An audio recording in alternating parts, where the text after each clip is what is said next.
Often, when discussing the topic of veganism with non-vegans, something that is regularly used as a justification as to consuming animal products is the notion of personal choice. For example, someone might say, "It is my personal choice to eat meat, dairy, and eggs." And often this conversation usually has some sort of phrase such as, "Don't force your opinions on me," or "You're being too extreme." Personal choice is an interesting concept.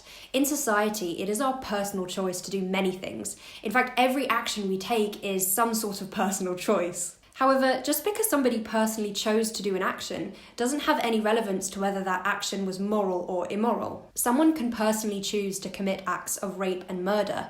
However, a murderer wouldn't be absolved of their guilt simply because they cited it was a personal choice to have done what they did. And the reason this is, of course, is because there's a victim involved. This is the same scenario with the consumption and purchasing of animal products.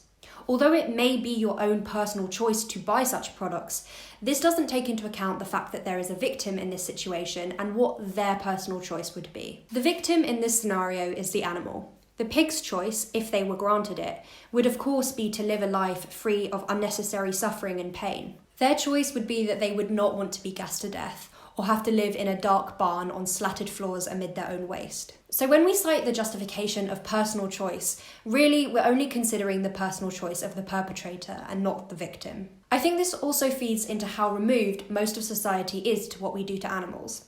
When we walk down the supermarket aisle and we see perfect pink bits of flesh wrapped in plastic, we couldn't be more removed from the being that was killed to provide it. So considering all of this, perhaps it's not so hard to understand why the choice of the animal doesn't even cross our minds. Personal choice is a great justification when, for example, choosing between a red or a blue t-shirt, because no one is harmed when you choose one or the other. But when personal choice is used as a justification in a victim-perpetrator scenario, it no longer stands, because both choices have to be considered.